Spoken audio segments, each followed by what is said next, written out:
Hello friends, स्वागत है आप सभी का अपने YouTube channel SM smart education में। दोस्तों, हम कर रहे हैं टॉप 200 मैथ के प्रीवियस ईयर क्वेश्चन, जिसका हमने 14 पार्ट कवर कर लिया है। अगर आपने ये 14 पार्ट नहीं देखा तो आप इसको ज़रूर देखिएगा। आज हम इसका करेंगे 15वां पार्ट। ठीक है, तो चलिए शुरू करते हैं। पहला क्वेश्चन आज का, A, B and C can complete a work in X 30 and 45 days respectively. ठीक, A, B और C जो है एक कार्य को X 30 और 45 दिनों में पूरा कर सकते हैं। ठीक, तो A है, B है, C है। A जो है X दिन में, B 30 दिन में और C 45 दिन में पूरा कर सकते हैं। B और C मिलकर 6 दिनों तक कार्य किया, B और C मिलकर 6 दिन तक कार्य किया। शेष कार्य A अकेले 12 दिन में पूरा करता है, तो X की वैल्यू हमको बताना। ठीक, अब देखो A X दिन में करेगा, B 30 दिन में, C 45 दिन में। तो हम जो टोटल काम है ना, कुछ ऐसा मान लेते हैं कि इन तीनों संख्याओं से कट जाए। ठीक, कैलकुलेशन में आसानी होगी तो हम क्या करते हैं, टोटल वर्क क्या ले लेते हैं, तीनों का एलसीएम ले लेते हैं। कितना हो जाएगा, 90x। ठीक है, इसके जगह पर आप कुछ भी ले सकते हो जो x से 30 और 45 से कट जाए। ठीक, तो 45x जो हमने टोटल वर्क माना, ठीक, तो x जो है कितने एफिशिएंसी के साथ करेगा, 90। ये एफिशिएंसी होगा ना इसका दिन, और ये टोटल वर्क तो एफिशिएंसी होगा एक दिन में कितना कर रहा है, ये 3x और ये 2x। ठीक है, ये इनकी एक दिन की एफिशिएंसी हो गई। अब आगे देखते हैं, बी और सी ने मिलकर 6 दिन तक कार्य किया। बी और सी की एफिशिएंसी कितना है, 3x plus 2x, 5x total इनकी एफिशिएंसी है और 6 दिन तक कार्य किया। ठीक, यानी कि 30x जो है बी प्लस सी मिलकर 6 दिन तक काम किए हैं। ठीक, 30x कर दिए। अब शेष कार्य ए अकेले 12 दिन में करेगा। ठीक है, अब ए की एफिशिएंसी कितनी है, 90 एफिशिएंसी के साथ 12 दिन काम किया है। अच्छा, 12 दिन काम किया, शेष बचा कितना काम है भाई, 90x में से 30x तो ये कर दिया है, बचा कितना, 60x। ठीक है, बस सिंपल सा कैलकुलेशन है, यहाँ से निकल जाएगा 12 कम 12, 12 पंचे 60, 5 से 18 पचे 90, तो x बराबर कितना आ गया, 18। ठीक है फ्रेंड्स, यानी कि a जो है, ये x पूछा है, a कितने दिन में काम करेगा, वो 18 दिन में करेगा। तो आपका आंसर हो गया 18 डेज। ठीक है फ्रेंड्स, आई होप आप समझे होंगे। चलिए क्वेश्चन नंबर 2 पे चलते हैं। Question number 2, in a triangle ABC D and E are points on side AB and BC respectively. एक ट्रायंगल है ABC। ठीक, ये एक ट्रायंगल हो गया ABC। D और E क्रमशः AB और BC पर स्थित बिंदु हैं। D कहाँ है, AB पर, और E कहाँ है, BC पर। इधर कहीं मान लेते हैं, ये हो गया। इस प्रकार से है कि BD और DA का जो रेशियो है वह 1:2 है। ये अगर 1 है तो ये 2 है। ठीक है, CE और EB का रेशियो, CE अगर 1 है तो EB कितना है, 4 है। ठीक है, ये दोनों इस रेशियो में है। यदि DC और AEF पर प्रतिच्छेद करते हैं, मतलब DC को और AE को जब मिलाया जाता है तो ये कहीं पे कटेंगे, कहाँ पे कट रहे हैं, F पे। तो आपसे FD और FC का रेशियो पूछा है, ये FD ये FC। ठीक है, तो इसमें एक कॉन्सेप्ट लगेगा, मास पॉइंट ज्योमेट्री थ्योरम। वो होता क्या है, जैसे कोई लाइन है, ठीक, 2 पार्ट में डिवाइड है, अगर ये 2:3 के रेशियो में इनकी लंबाई है, ठीक, तो इनके कॉर्नर पे हम जो वेट रखेंगे वो इनके रेशियो का उल्टा रखेंगे, इधर 2 किलो इधर 3 किलो, ताकि ये जो है बैलेंस बना रहे। ठीक, बस यही एक कॉन्सेप्ट हमें इसमें लगाना है। ठीक है, तो शुरू करते हैं। देखो 4:5 में ये है, तो बीच में टोटल वेट कितना है, टोटल वेट 5 हो गया। अब अगर इधर 4 है तो हम इधर 4 रखेंगे, इधर 1 किलो। ठीक, वैसे ही जब हम इस लाइन पे आएंगे तो देखो यहाँ टोटल 3 है, ठीक, 2 यहाँ आएगा और 1 वहाँ जाएगा। अब देखो एक समस्या क्या है, यहाँ पे 2 आ रहा है, 1 भी आ रहा है, तो हम इन दोनों को बराबर कर देते हैं, 1 को 2 कर लेते हैं, इसमें 2 का गुणा कर देते हैं। ठीक, 2 का गुणा कर दिया। अब देखो 2 यहाँ हो गया, 8 यहाँ हो गया। ठीक है, अभी हमने क्या बताया, जिस रेशियो में लंबाई होगा उसका उल्टा जो है उसका वजन होगा कॉर्नर पे। तो अब ये वाली लाइन आप देखोगे, ये वाली, ठीक, FD और FC की लंबाई क्या होगी, किस रेशियो में, ठीक, क्या होगी, 3 होगी ना। भाई जिस रेशियो में इसकी लंबाई होगी वहाँ पे वेट उसका उल्टा होगा, तो 3 यहाँ आएगा और जो 8 है ये यहाँ जाएगा। ठीक है, तो रेशियो किसका पूछा है, एफ डी से एफ सी, तो एफ डी से एफ सी का रेशियो क्या बनेगा, एफ डी 8 हो गया, एफ सी 3 हो गया। ठीक है फ्रेंड्स, तो आपका आंसर हो गया 8:3। चलिए आगे चलते हैं क्वेश्चन नंबर 3 पे। Question number 3, the 6 digit number 537xy5 is divisible by 125। ठीक, 6 अंकों की संख्या है, 125 से भाज्य है, तो 6 अंकों की ऐसी कितनी संख्याएं हैं। ठीक है, अब एक चीज़ देखो, यहाँ पे लास्ट डिजिट तो फिक्स कर दिया है, 5 आना चाहिए। ठीक, तो हम 3 अंकों की ऐसी कितनी संख्या है जो 125 से कटती, वो निकाल लेते हैं। देखो पहला तो 125 हो जाएगा, दूसरा 250 हो जाएगा, तीसरा 375, चौथा 500, फिर 625, 750, फिर 875, इसके बाद तो नहीं हो सकता। ठीक, तो अब देखो हमें 0 तो चाहिए नहीं, 5 हमें चाहिए, ये नहीं हो सकता, ये नहीं हो सकता, ये नहीं हो सकता, तो कितनी संख्याएं हो सकती हैं, 125 हो सकता है, 375, 625, 875। ठीक है, तो टोटल 4 संख्याएं, इसका आंसर क्या हो गया 4। चलिए आगे चलते हैं क्वेश्चन नंबर 4 पे। ये है क्वेश्चन नंबर 4, बहुत ही अच्छा सवाल है। By selling an article at 7/12 of its selling price, selling price मान लो ओरिजिनल कितना रहा हो 12।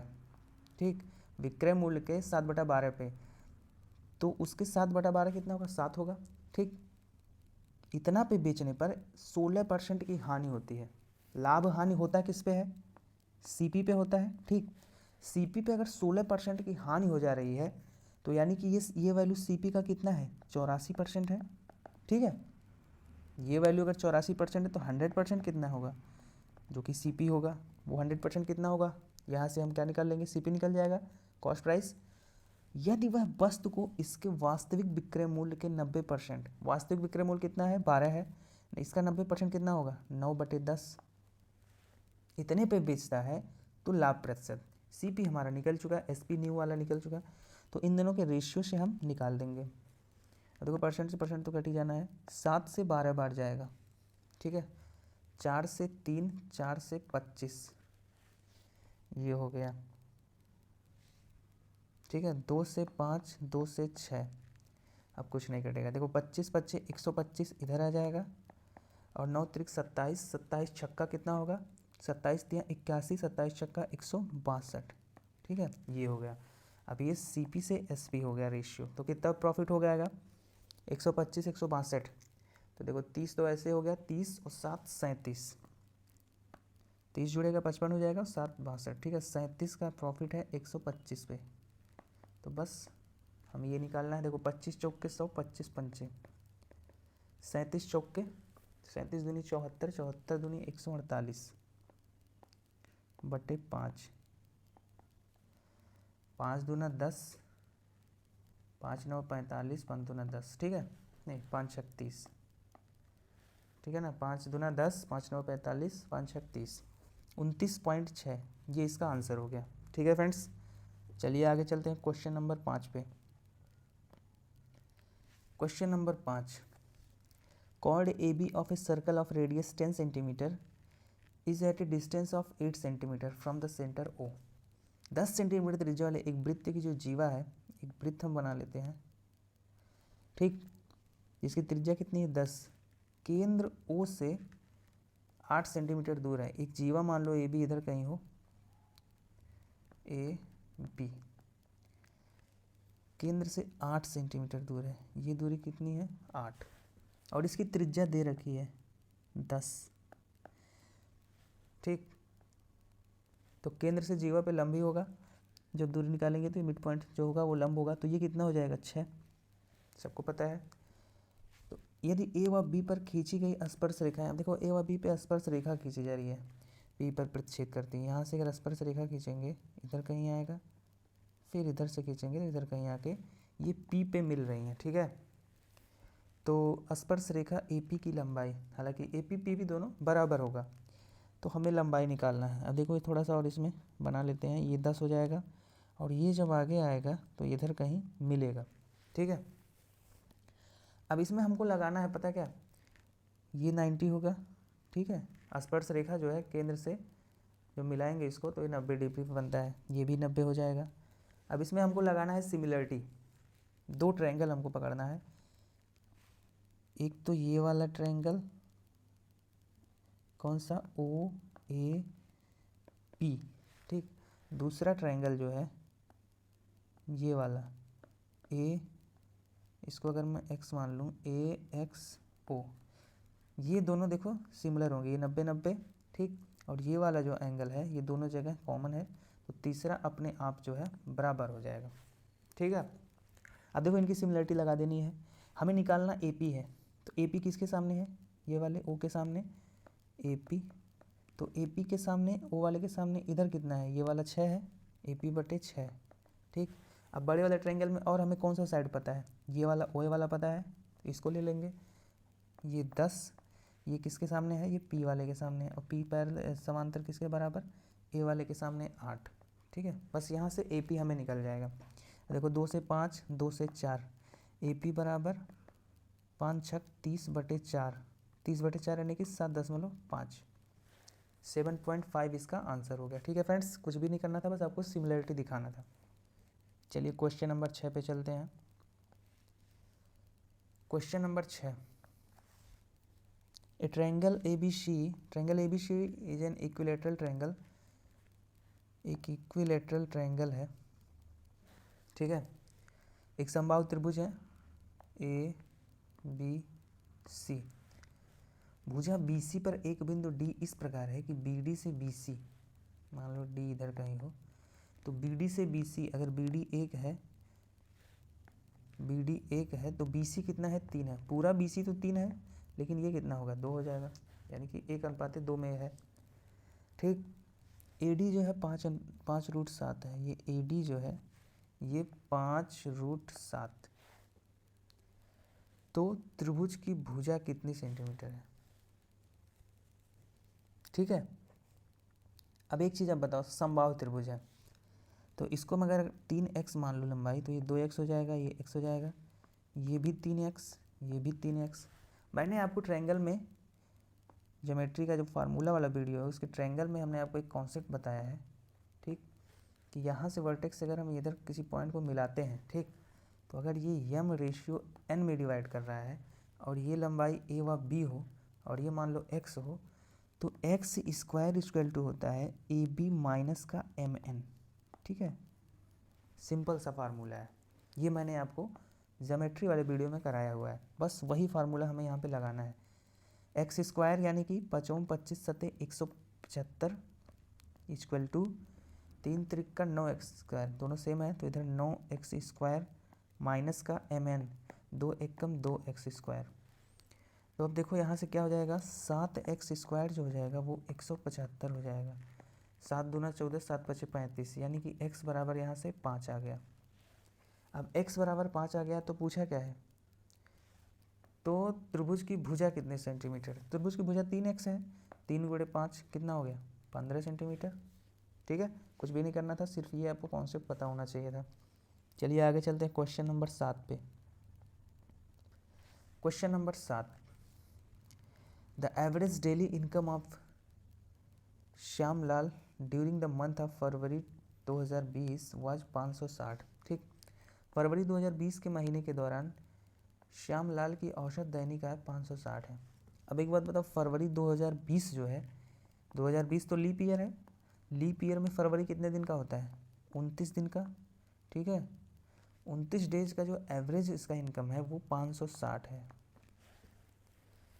पहले 16 दिन का औसत 590, पिछले 16 दिन के लिए यानी कि लास्ट 16 डेज का जो है कितना है, 500। तो अब एक बात बताओ, टोटल डेज तो 29 ही है और यहाँ 16 16 32 हो गया, यानी कि 3 जो है वो इधर भी काउंट हुआ, ये इधर भी काउंट हो गया, कौन कौन से, 14 15 16 इधर लास्ट में, फिर इधर भी शुरू में काउंट हो गया ये 3, ठीक है। ये हो गया, तो आपको बताना है कि 14 15 16 फरवरी के लिए उनका औसत आय क्या था। अब एक तो सिंपल सा चीज़ है जो मैंने आपको पिछली वीडियो में भी बताया था कि इसका इसमें गुणा कर देंगे, इसका इसमें, इसका उसमें, ये दोनों जोड़ के इससे देखेंगे जो भी डिफरेंस बनेगा वो जो हो जाएगा इन तीनों का योग, उसको 3 से डिवाइड कर देंगे तो क्या बन जाएगा इसका एवरेज। दूसरा तरीका क्या है, ठीक है, 29 दिन का 560 है, तो ये कितना ज़्यादा है, 30 ज़्यादा है 16 पे, ठीक है। यहाँ पे 60 कम है 16 पे, ठीक है।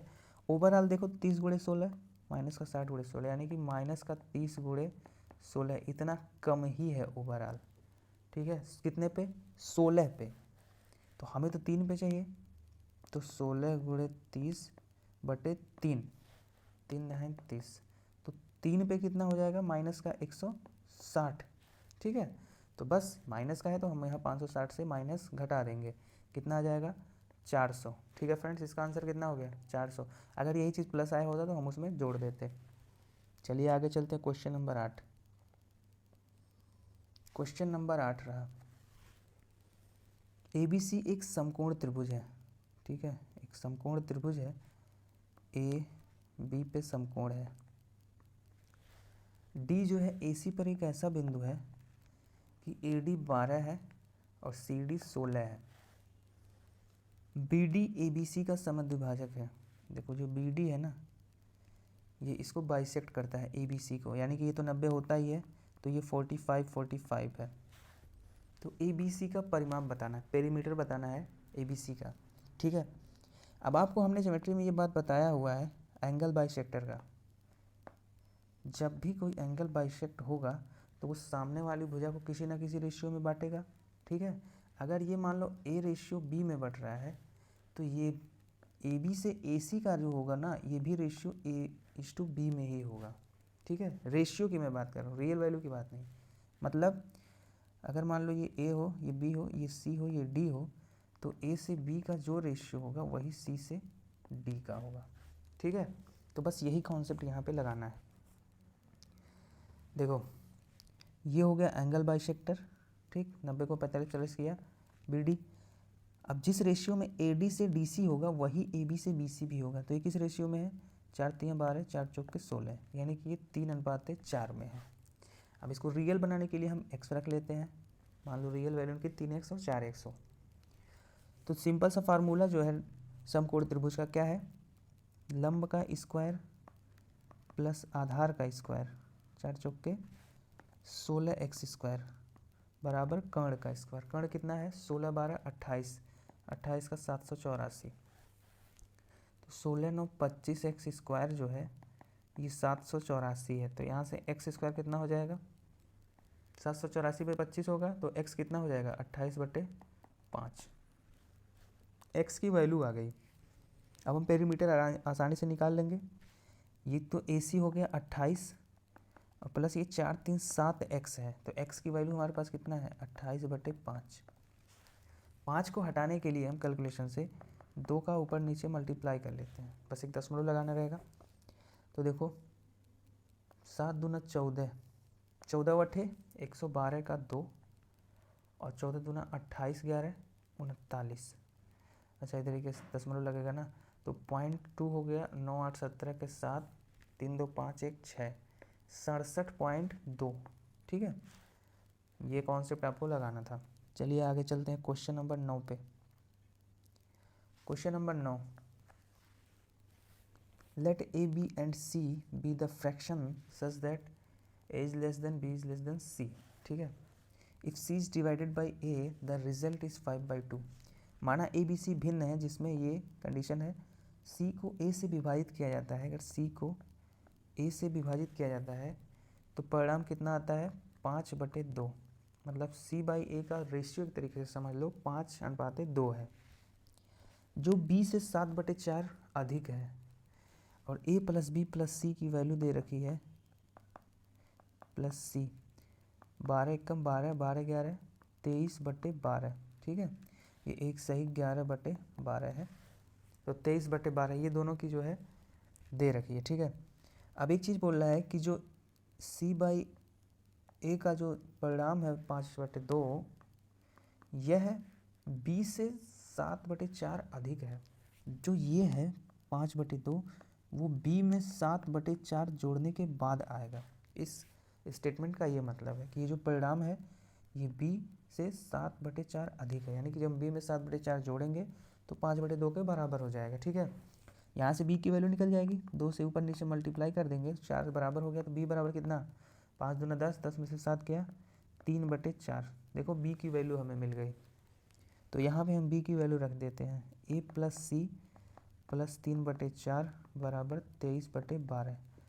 ठीक है, अब देखो यहाँ पे भी इसको 12 बना लेते हैं, 3 से ऊपर नीचे मल्टीप्लाई कर लेते हैं, तो a + c यहाँ से कितना बनेगा, 3 त्रिका 9 जब घटेगा तो 14/12। ठीक है, a + c की ये वैल्यू हो गई। अब देखो इसको 2 से कट कर देंगे तो 7/6 हो जाएगा। ठीक है, अब देखो हमको सीधा सीधा देखने पे दिख रहा है कि a से c का जो रेशियो है 2:5 है, तो a जो हो जाएगा वो 2/6 हो जाएगा और c हो जाएगा 5/6। अगर ऐसे नहीं समझ में आता तो हम क्या करेंगे, इसको 5x 2x मान लेते हैं। देखो 5 2 7x बराबर 7/6, यानी कि x बराबर 1/6, 7 से 7 कट जाएगा। अब x बराबर 1/6 हो गया तो c जो हो जाएगा वो 5/6 और a जो हो जाएगा 2/6। अब हमसे c - a पूछा है, तो 5/6 - 2/6 कितना हो जाएगा, 3/6, यानी कि 1/2। इसका आंसर कितना हो गया, 1/2। ठीक है फ्रेंड्स, चलिए आगे चलते हैं। आखिरी क्वेश्चन आज का 10वां नंबर। x किलोमीटर प्रति घंटा की गति से यात्रा करने वाली एक ट्रेन ने 30 सेकंड में 200 मीटर लंबे प्लेटफॉर्म पार किया है। अब देखो टाइम एंड स्पीड डिस्टेंस का एक सिंपल सा फार्मूला होता है, जो डिस्टेंस होता है वो स्पीड इनटू टाइम होता है। ठीक है, ये सिंपल सा फार्मूला। और ट्रेन के कॉन्सेप्ट में एक चीज़ याद रखिएगा, दो ट्रेन जब सिमिलर डायरेक्शन में जाएंगे, सेम डायरेक्शन में जाएंगे, तो उनका स्पीड जो होता है, रिलेटिव स्पीड दोनों का, ये इन दोनों का स्पीड जो होता है ना डिफरेंस हो जाता है। अगर इसका x हो इसका y हो तो x - y हो जाएगा। लेकिन अगर दोनों अपोजिट डायरेक्शन में आ रहे हैं एक दूसरे के, तो इनका स्पीड जो होगा रिलेटिव वो क्या हो जाएगा, x + y हो जाएगा। ठीक है, ये एक छोटा सा कॉन्सेप्ट आपको याद रखना है। चलिए देखते हैं। पहला स्टेटमेंट ये है कि x किलोमीटर प्रति घंटा की गति से यात्रा करने वाली एक ट्रेन 30 सेकंड में 200 मीटर लंबा प्लेटफॉर्म पार किया। ठीक, 200 मीटर लंबा प्लेटफॉर्म। अगर मैं ट्रेन की लंबाई t मान लेता हूँ, ठीक है, ये मैं ट्रेन की लंबाई माना हूँ, और ट्रेन की स्पीड दे रखी है x, तो कितने सेकंड में, 30 सेकंड में। टाइम भी रखना है ना, स्पीड हो गया तो टाइम x को मैं ऐसे रखता हूँ, टाइम कितना हो गया, 30 सेकंड। अब एक बात बताओ, x तो किलोमीटर प्रति घंटा में है, ये मीटर में है, सेकंड में, तो इसको जो है मीटर पर सेकंड में बना लेते हैं, तो 5/18 से डिवाइड कर देंगे। ठीक है, देखो 6 पंचे 30, 6 त्रिक 18। दूसरा स्टेटमेंट क्या कह रहा है, और 20 सेकंड में 6 किलोमीटर प्रति घंटा की गति से उसी दिशा में चलने वाले एक व्यक्ति से आगे निकल गया। ठीक है, ट्रेन की लंबाई t, व्यक्ति की कोई लंबाई तो होगी नहीं ट्रेन के सापेक्ष, तो केवल t। ठीक है, और ट्रेन की स्पीड है x, देखो दोनों सेम दिशा में चल रहे हैं, तो x - 6 हो जाएगा। कितने सेकंड में, 20 सेकंड में। यहाँ भी वही चीज़ करेंगे, x - 6 किलोमीटर प्रति घंटा में है, तो इसको 5/18 से गुणा करके मीटर पर सेकंड में बता देंगे। ठीक है, अब इन दोनों सिचुएशन को हमको सॉल्व करना है। यहाँ से t की वैल्यू उठा के पहले समीकरण में रख देना है। ठीक है, थोड़ा सा सॉल्व कर लेते हैं। देखो 2 से 9, 2 से 10। ठीक है, चलिए देखते हैं। अब यहाँ से उठा के जब रखेंगे तो क्या हो जाएगा, 200 प्लस, अब देखो 10 बचे 50/9 है, तो जब x में गुणा होगा तो 50x/9। ठीक, और जब 6 में गुणा होगा माइनस के साथ, तो 10 छक्का, अच्छा 50 छक्का 300/9। ठीक है, ये इधर का हो गया। अब इधर क्या है, 25x/3। अब देखो यहाँ पे 50x/9 है या 25x/3, तो इधर भी 9 बना लेते हैं 3 का मल्टीप्लाई करके। ठीक है, तो अब हो गया इधर 75, इधर 50, तो जब ये उधर जाएगा -300/9, जब ये इधर जाएगा तो कितना आ जाएगा, 25/9। ठीक है, 75 में से 50 गया, 25 हो गया। अब देखो इसके नीचे 9 है, हम इसके भी नीचे अगर 9 बना ले तो आसान हो जाएगा, तो 9 का मल्टीप्लाई कर देते हैं। देखो 9 दूना 1800, 18 में से 300 गया तो 1500, 1500/9 बराबर 25x/9। 9 से 9 कट गया, 25 छक्का 150, एक जीरो बचा, तो x बराबर कितना आ गया 60 किलोमीटर प्रति घंटा। ठीक है, यहाँ से हमारा आंसर आ गया 60। ठीक है फ्रेंड्स, अगर वीडियो पसंद आए तो वीडियो को लाइक कीजिए, शेयर कीजिए और चैनल को सब्सक्राइब ज़रूर कीजिए।